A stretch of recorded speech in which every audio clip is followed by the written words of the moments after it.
Hello student, welcome to NCERT Pathshala. तो आज से हम क्लास 7 साइंस स्टार्ट करने वाले हैं। तो यहाँ पे हम देख लेते हैं क्लास 7 में साइंस के सारे चैप्टर्स बाय वन। तो यहाँ पे चैप्टर नंबर 1 में हम देखते हैं, फर्स्ट चैप्टर आपका है न्यूट्रिशन इन प्लांट, और सेकंड चैप्टर में आपका आ जाएगा nutrition in animal. Third chapter आपका है हीट, जो कि ऊपर का हमने अभी आज हम देखेंगे फर्स्ट चैप्टर। फोर्थ में आपका आ जाएगा एसिड, बेस एंड सॉल्ट। फिर फिफ्थ चैप्टर आपका हो जाएगा फिजिकल एंड केमिकल चेंजेस। फिर रेस्पिरेशन इन ऑर्गेनिज्म। फिर transportation in animal and plant. और उसके बाद आपका 8th चैप्टर आ जाएगा रिप्रोडक्शन इन प्लांट। फिर 9th चैप्टर है आपका motion and time. And 10th chapter electric current and its effect. और यहाँ पे हम आगे देखते हैं, आगे यहाँ पे हमने 10 चैप्टर देखे और बाकी 3 चैप्टर और है जिसमें लाइट है, फिर उसके बाद और वेस्ट वाटर स्टोरी है और लाइफ लाइन है। तो ये सारे चैप्टर हम जो है एक सीरीज स्टार्ट कर रहे हैं जिसमें हम क्लास 7 के साइंस के सारे जो है चैप्टर उसमें कवर करेंगे। तो आज हम देख लेते हैं हमारा फर्स्ट चैप्टर जिसमें है न्यूट्रिशन इन प्लांट। तो आज हमारा पहला चैप्टर हम कवर कर लेंगे, उसके बाद हम आगे सीरीज स्टार्ट करेंगे। तो चलिए हम स्टार्ट करते हैं अपना पहला। यहाँ पे हम देख लेते हैं फर्स्ट जो है चैप्टर न्यूट्रिशन इन प्लांट, ठीक है। तो यहाँ पे हम देख लेते हैं, इन class 6 you learn that food is essential for all living organism. यहाँ पे हम देख लेते हैं कि जो हम क्लास 6 में आपने देखा था कि फूड क्या होता है, इसेंशियल होता है फॉर ऑल लिविंग ऑर्गेनिज्म, ठीक है। फॉर ह्यूमन के लिए, एनिमल के लिए, प्लांट के लिए, जितने भी लिविंग ऑर्गेनिज्म हैं उन सब के लिए फूड क्या होता है, नेसेसरी होता है, इसेंशियल होता है। You also learn that carbohydrate, protein, fat, vitamins and mineral R component of food. आपने देखा था क्लास 6 में कि जो ये फूड कंपोनेंट होते हैं उसमें क्या क्या आते हैं। फूड कंपोनेंट में आपके आ जाएंगे carbohydrate, protein, fat, vitamin and mineral. ये सारे जो है आपके फूड कंपोनेंट होते हैं। These component of food are called nutrient and are necessary for our body।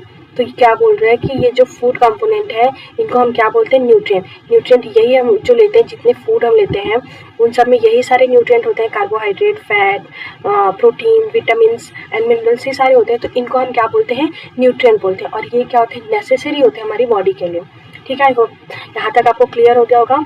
हम आगे देखते हैं, all living organism required food. जितने भी लिविंग ऑर्गेनिज्म होते हैं उनके लिए फूड जो है बहुत ही ज़रूरी होता है, नेसेसरी होता है, ठीक है। Plant can synthesise food for themselves.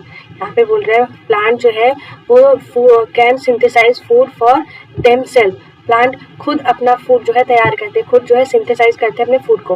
But animal including human can not. यहाँ पे बस बोल रहे हैं कि जो एनिमल होते हैं इंक्लूडिंग ह्यूमन, जिसमें ह्यूमन भी आते हैं, वो अपना फूड जो है वो अपना फूड खुद प्रिपेयर नहीं कर सकते हैं।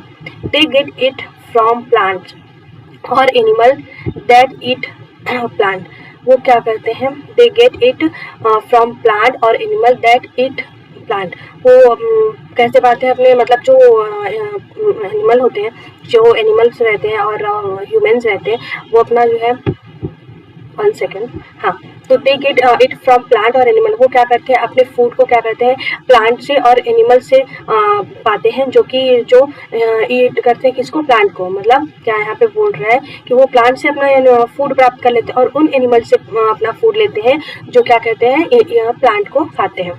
Thus human and animal are directly और इनडायरेक्टली किस पे डिपेंड होते हैं, प्लांट पे, ठीक है। क्योंकि वो अपना फूड खुद प्रिपेयर नहीं कर पाते, वो डायरेक्टली और इनडायरेक्टली किस पे होते हैं, वो प्लांट पे डिपेंड रहते हैं। नेक्स्ट हम देख लेते हैं, यहाँ पे हमारा जो है यहाँ पे नेक्स्ट टॉपिक है mode of nutrition in plant. यहाँ पे plant are the only organism that can prepare food for themself by using water, carbon dioxide and mineral. जो प्लांट होते हैं वो क्या करते हैं, अपना जो है फूड खुद जो है प्रिपेयर करते हैं, किन चीज़ों का यूज़ करके, themself by using water, carbon dioxide और मिनरल। ये तीनों का यूज़ करके जो प्लांट है अपना फूड खुद तैयार कर लेते हैं, खुद ही वो अपने खाने, अपने भोजन को बनाते हैं इन चीज़ों की मदद से। The raw material are present in their surrounding, ठीक है। तो ये जो है ना वाटर, कार्बन डाइऑक्साइड और मिनरल्स होते हैं, ये क्या है, ये रॉ मटेरियल है, ठीक है।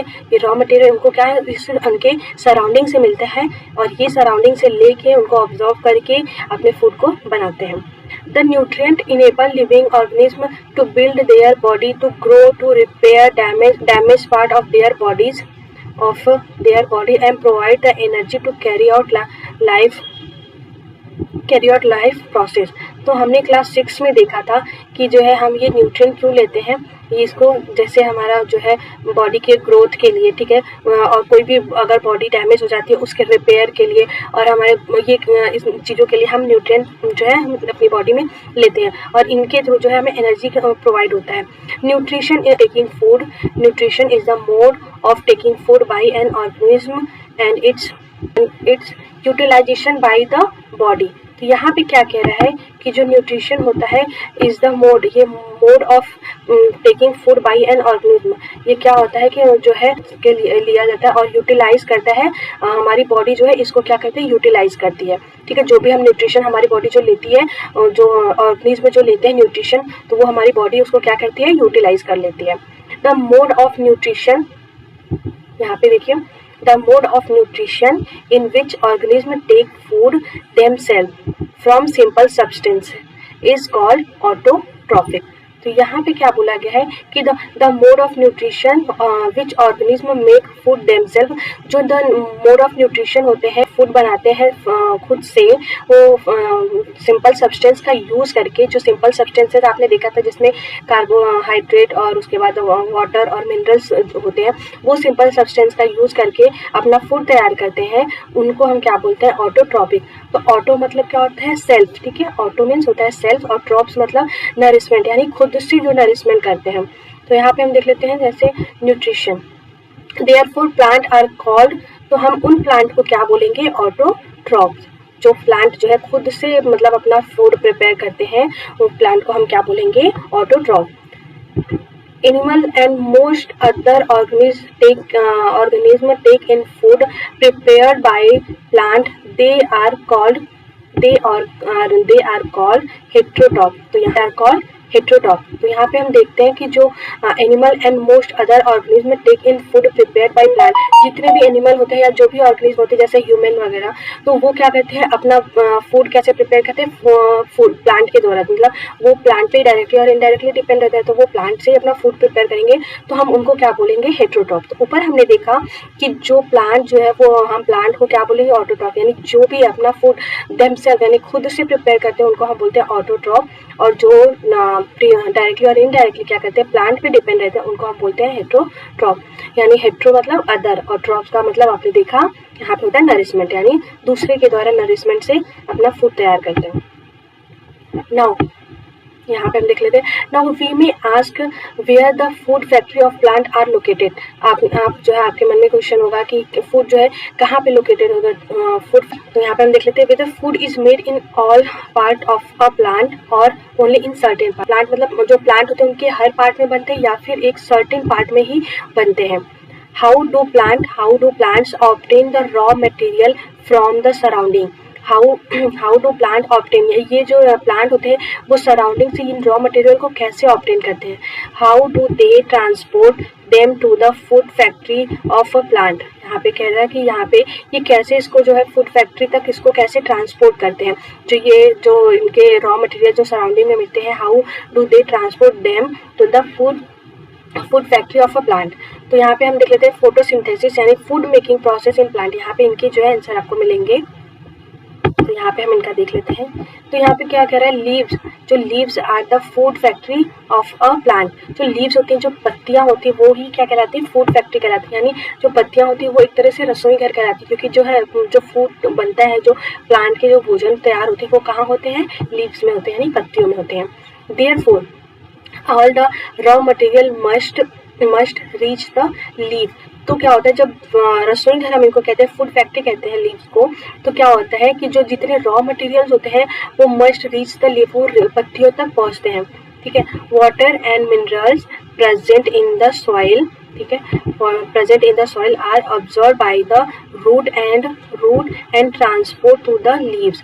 तो यहाँ पे जो बोल रहा है कि जो वाटर एंड मिनरल्स होते हैं वो कहाँ प्रेजेंट होते हैं, वो सॉइल में यानी मिट्टी में प्रेजेंट होते हैं, जो कि ऑब्जर्व होते हैं किनके थ्रू, रूट यानी जो जड़ होते हैं, जो प्लांट के जड़ होते हैं, रूट होते हैं, उनके थ्रू इसको जो है ऑब्जर्व किया जाता है और पहुँचा दिया जाता है पत्तियों तक।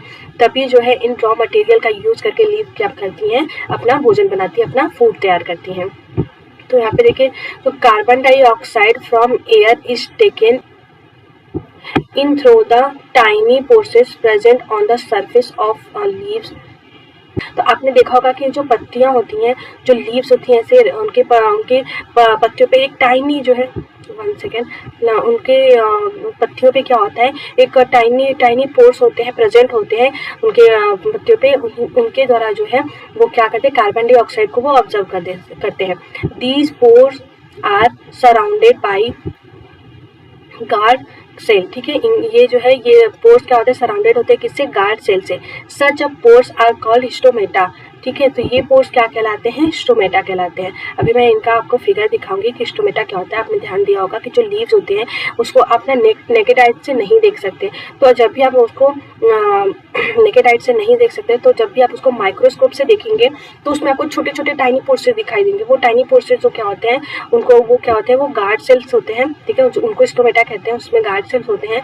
वो गार्ड सेल क्या कहते हैं कि जब भी CO2 की ज़रूरत होती है तब वो ओपन हो जाते हैं, फिर उसके बाद उनको इनटेक करके वो अपने गार्ड सेल को बंद कर देते हैं। हम आगे भी देखेंगे इसको। तो यहाँ पे हम और देख लेते हैं। वाटर एंड मिनरल्स, जो वाटर होते हैं and minerals are transported to the leaves by the vessel, ठीक है। तो यहाँ पे विसल, विच यहाँ पे देख लेते हैं। जो वाटर एंड मिनरल्स होते हैं, हमने देखा कि वो सॉइल में प्रेजेंट होते हैं, तो वो ट्रांसपोर्टेड टू द लीव्स, वो पत्तियों तक बाय द विसल, विसल के थ्रू जो है वो लीव्स तक पहुँचते हैं। Which run like a pipe throughout the root, जो वेसल होते हैं वो रन होते हैं, मतलब वो लाइक अ पाइप, एक पाइप के थ्रू जैसा जो है वो पत्तियों तक ऐसे ऐसे ऐसे उनके जो है स्ट्रक्चर होते हैं। थ्रू आउट द रूट से the steam root and the stem the branches and the leaves they form a continuous path और passes for the nutrient to reach the leaf. They form a continuous, यहाँ पे ये continuous path और passes for the nutrient to reach the leaf, ठीक है। ये continuous path बनाते हैं तो जो है leaf तक पहुँचने के लिए। They are called whistle, इनको हम क्या बोलते हैं, whistle। आपने यहाँ पे पत्तियों में भी देखा होगा, leaves में देखा होगा कि ऐसे ऐसे ऐसे ऐसे ऐसे आपके पत्तियों में जो है ये स्ट्रक्चर बने होते हैं, ठीक है। एक स्ट्रेट लाइन जाएगी, फिर ऐसे उसमें से कई सारी, इन्हीं को whistles कहते हैं, ठीक है। ये आपके पूरे प्लांट में रहेंगे, आपको दिखाया कि स्टेम, ब्रांचेस एंड लीव्स और रूट वगैरह सब में रहते हैं। तो इन्हीं के थ्रू, ये जो है एक पाइप के थ्रू जैसा इनका स्ट्रक्चर होता है, जिनके थ्रू क्या करते हैं, वाटर एंड मिनरल्स को लीव्स तक पहुंचाते हैं। तो दे आर कॉल्ड विसल, इनको हम क्या बोलते हैं, विसल बोलते हैं।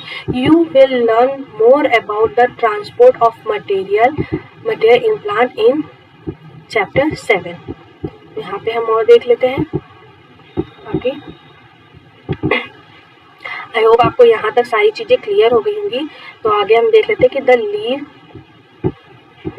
यहाँ पे देखिए, the leave have a green pigment called, को हम क्या बोलते हैं, कॉल्ड क्लोरोफिल। आपने देखा होगा कि जो लीव्स होते हैं उनकी जो है कलर उनका कैसा रहता है, उनका कलर ग्रीन कलर रहता है। तो ये जो ग्रीन पिगमेंट होता है इनको ही हम क्या बोलते हैं, क्लोरोफिल। तो आपके एग्जाम में ऐसे क्वेश्चन भी आ जाता है कि पत्तियों का कलर यानी लीव्स का कलर जो है ग्रीन क्यों होता है, तो वो होता है क्लोरोफिल, क्योंकि उसमें क्या होता है, क्लोरोफिल प्रेजेंट होते हैं, इसकी वजह से ही इनका कलर क्या होता है, ग्रीन होता है। ये ग्रीन पिगमेंट क्या कहलाते हैं, chlorophyll. It helps leave to capture the energy of the sunlight. ये क्या हेल्प करता है, it help leaves to capture the energy of the sunlight, जो सनलाइट से जो है एनर्जी को ये कैप्चर करता है।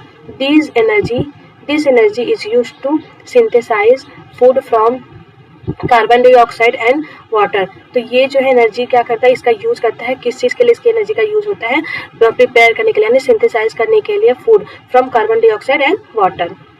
तो यहाँ पे हम देख लेते हैं कि since the synthesize of food occur in the presence of sunlight. तो यहाँ पे हमने देखा जब तक सनलाइट नहीं होगी तब तक जो है ये फूड नहीं बना सकते हैं। तो क्या करते हैं, ये सनलाइट के प्रेजेंस में ही अपने फूड का निर्माण करते हैं, यानी फूड बनाते हैं। It is called photosynthesis. तो इसको हम क्या बोलेंगे, इसको हम बोलते हैं फोटोसिंथेसिस। फोटो क्या होता है, यानी लाइट, और सिंथेसिस मतलब क्या होता है, to combine. So we find that chlorophyll, sunlight, carbon dioxide and water and water are necessary to carry out the process of photosynthesis.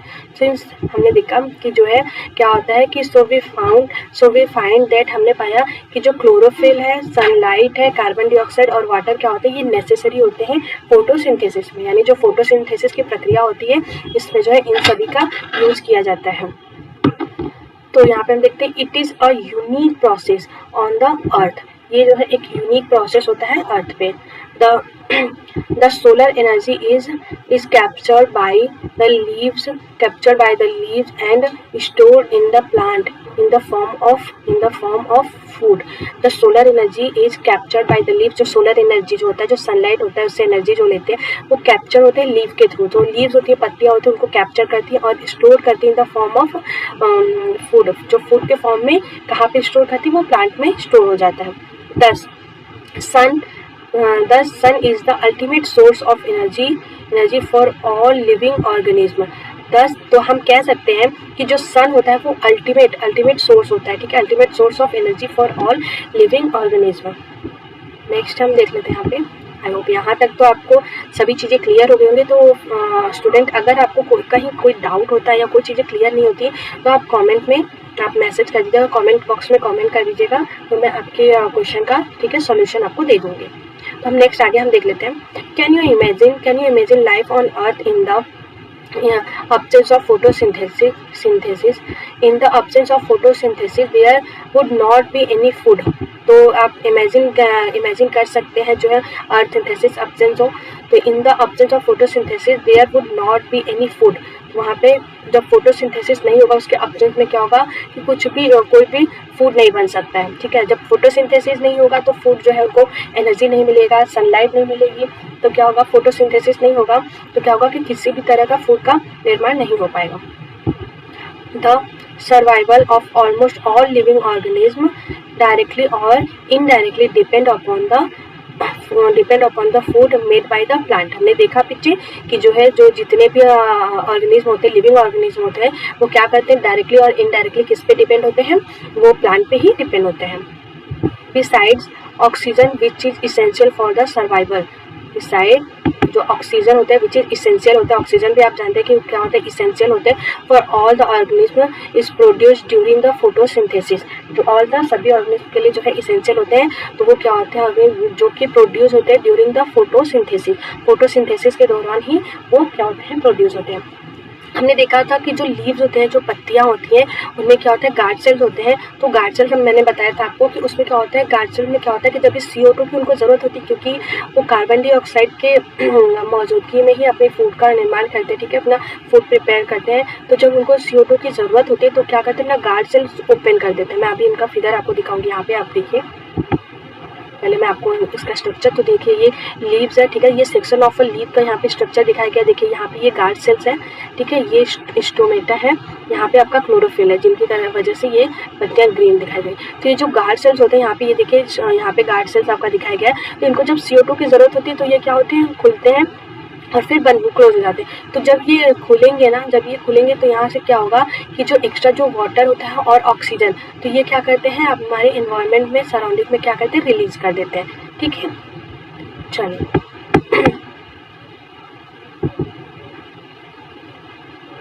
यहाँ पे हम कहाँ पे थे, तो यह करते हैं ड्यूरिंग द फोटोसिंथेसिस। तो ये फोटोसिंथेसिस होता है, उसके दौरान क्या होता है कि ऑक्सीजन क्या होता है, रिलीज होता है। इन the absence of photosynthesis life would be impossible on the earth. ये हम सब जानते हैं कि क्या होता है कि जब फोटोसिंथेसिस नहीं होगा तो लाइफ क्या हो सकता है कि इम्पॉसिबल हो सकता है अर्थ पे, ठीक है।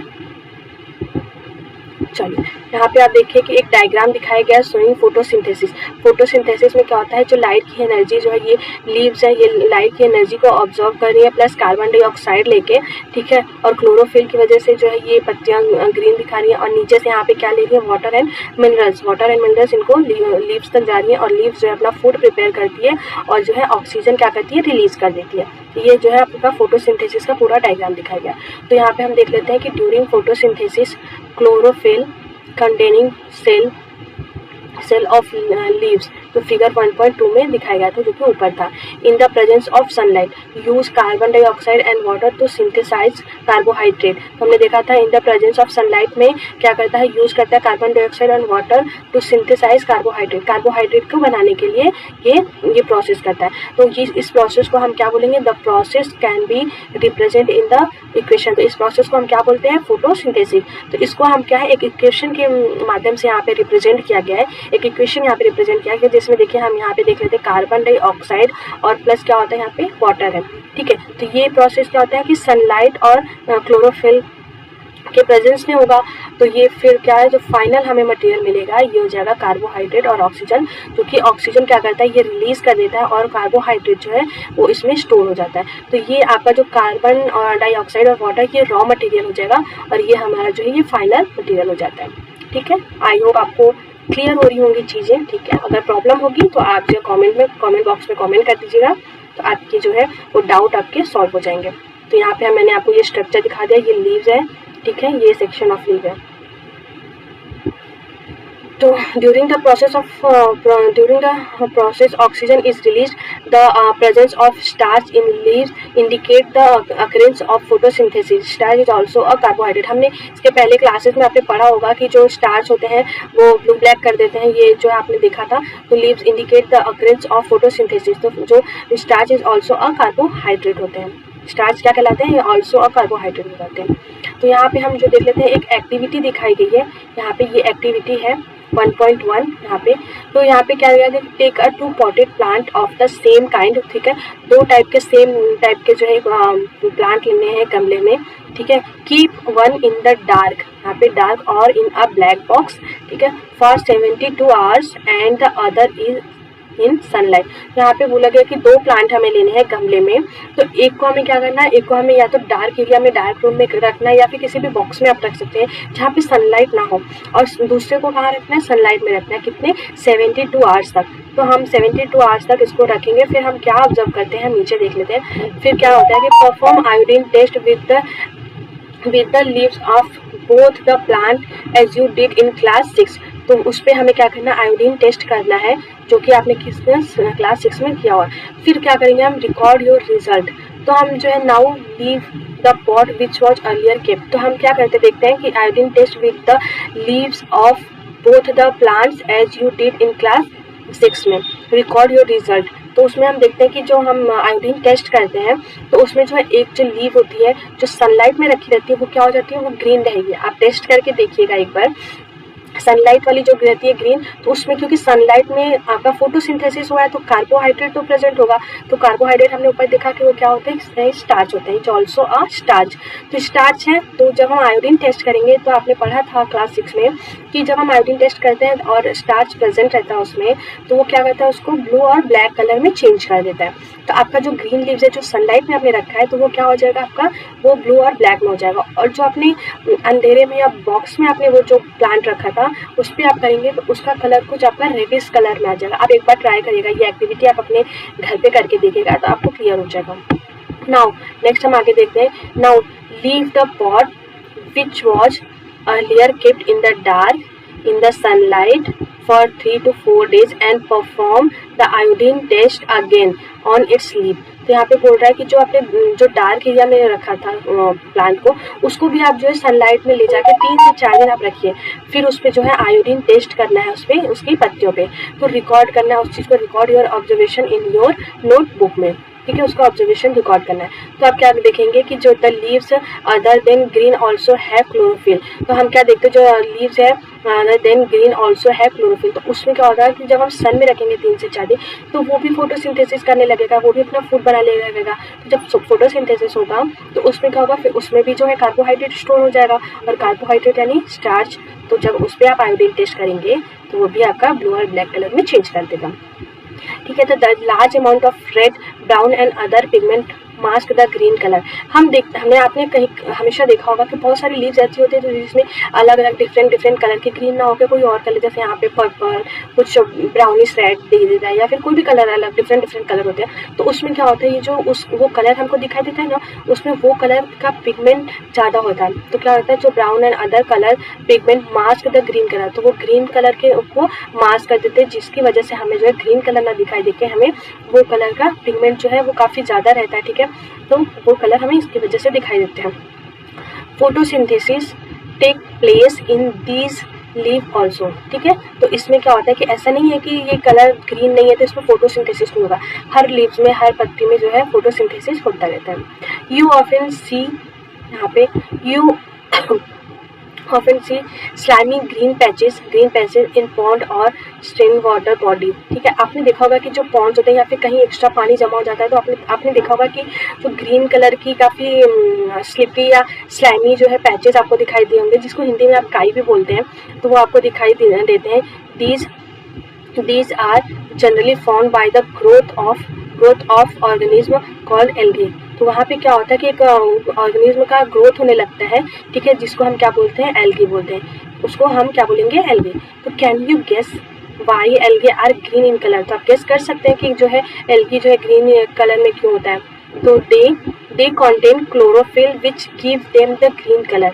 देखिए क्या करते हैं, वो कंटेन करते हैं क्लोरोफिल, तो क्लोरोफिल की वजह से ही इनका कलर क्या होता है, ग्रीन कलर दिखाई देता है।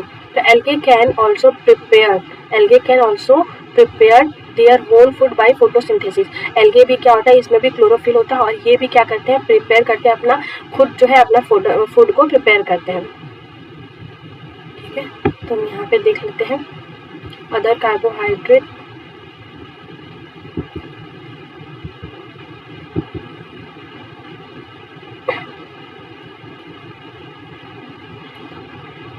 तो यहाँ तक हम देख लें, यहाँ पे हम कुछ ऊपर जो है एक दो पॉइंट हमारे छूटे हुए थे, तो हम उसको भी देख लेते हैं, ठीक है। तो यहाँ पे आपके एक पॉइंट है कि beside leaves photosynthesis also take place in other green part of the plant, ठीक है। Between stem and green branches the desired plant have scale और spine like leaf to reduce loss of water by transpiration. These plants have green stem which carry out photosynthesis। तो आपने देखा होगा कि जो desert area में जो वो होते हैं, कैक्टस वगैरह होते हैं, तो उनके लीव कैसे होते हैं, उसमें जो काफ़ी सारे ऐसे कांटे निकले होते हैं, वो क्या होते हैं, स्केल और स्पाइन लाइक होते हैं। उसमें क्या होता है कि आपने देखा होगा कि जो लीव्स होते हैं, लीव में क्या होता है कि वो जो गार्ड सेल्स होते हैं, तो उसमें क्या होता है कि जब वो ओपन होते हैं, CO2 की उनको ज़रूरत होती है, ओपन होते हैं, तो वो एक्स्ट्रा वाटर और ऑक्सीजन को रिलीज़ कर देते हैं। तो डेजर्ट एरिया में वैसे ही पानी की कमी रहती है, अगर वहाँ पे क्या करेंगे, लीव्स होते हैं, तो वहाँ पे क्या होगा कि लीव्स उसके गार्ड सेल्स जब ओपन होंगे तो पानी को रिलीज़ कर देंगे, इसलिए उनकी लीव जो है इस फॉर्म में होती है, ऐसे जो है स्केल और जो है स्पाइन के टाइप में वो उनकी लीव्स होती हैं, तो जिससे कि जो है एक्स्ट्रा जो वाटर जो क्या होता है वो बाहर उसको रिड्यूस ना करे, ठीक है। और उनमें फोटोसिंथेसिस भी होते हैं। यहाँ पे हम देख लेते हैं सेल्स के बारे में। You have seen that buildings are made of bricks. आपने देखा होगा जितने भी बिल्डिंग्स वगैरह होते हैं वो ब्रिक्स से मिलके बनते हैं। Similarly the body of living organism are made of tiny unit called cell. तो हमारी जो बॉडी होती है वो भी छोटे छोटे यूनिट से मिलकर बनी है, ठीक है। हमारी जो बॉडी होती है छोटे छोटे यूनिट से, टाइनी यूनिट से मिलकर बनी होती है, जिनको हम क्या बोलते हैं, सेल्स बोलते हैं। तो cell can be seen only under the microscope. तो इसको जो सेल्स होते हैं वो उसको आप नेकेड आई से नहीं देख सकते हैं, इसको आप क्या है, ओनली माइक्रोस्कोप से देख सकते हैं। तो some organism are made of only one cell. तो कुछ ऑर्गेनिज्म ऐसे होते हैं जो कि क्या होते हैं, सिर्फ और सिर्फ एक ही सेल से बने होते हैं। यहाँ पे आप सेल का स्ट्रक्चर देख रहे होते हैं, ये जो छोटे छोटे, इनको हम माइक्रोस्कोप से ही देखते हैं तो हमें इतने बड़े दिखते हैं। ये आपका एक सेल है, ठीक है। तो इनके बारे में पहले देख लेते हैं। The cell is enclosed by a thin outer boundary called the cell membrane. तो यहाँ पे जो होता है ये सेल है, तो ये सेल आप बाहर से देखेंगे एक पतला जो है थिन आउटर लेयर रहता है ये सेल्स के बाहर, तो इनको हम क्या बोलते हैं, इनको हम बोलेंगे सेल मेम्ब्रेन, ठीक है। यहाँ पे देखिए most cell have a distinct एक मिनट, हाँ 1 second. Most cells have a distinct centrally located spherical structure, ठीक है, spherical structure called a nucleus. तो इन सेल में आप देख रहे होंगे कि एक स्फेरिकल यहाँ पे सेंटर जो है स्फेरिकल शेप में दिखाई दे रहा है इसका सेंटर, तो इसको हम क्या बोलते हैं, इसको न्यूक्लियस बोलते हैं, ठीक है। The nucleus is surrounded by a jelly, the nucleus is surrounded by a jelly like substance, उसको हम क्या बोलेंगे, साइटोप्लाज्मा। तो ये जो पूरा न्यूक्लियस के अंदर आपको एक जेली लाइक स्ट्रक्चर देखने को मिलेगा, ऐसे एक चिपचिपा स्ट्रक्चर एक जो है देखने को आपको मिलेगा, तो उसको हम क्या बोलते हैं, साइटोप्लाज्मा। तो आई होप स्टूडेंट आपको जो है यहाँ तक सारी चीज़ें क्लियर हो गई होंगी। तो अगर कोई भी कहीं भी डाउट आपको लगता है तो कमेंट बॉक्स में आप कमेंट करिएगा, आपके जो है डाउट को सॉल्व किया जाएगा, ठीक है। और आज के लिए यहीं तक, क्योंकि वीडियो काफ़ी लंबी हो जाएगी। तो thank you so much, bye bye.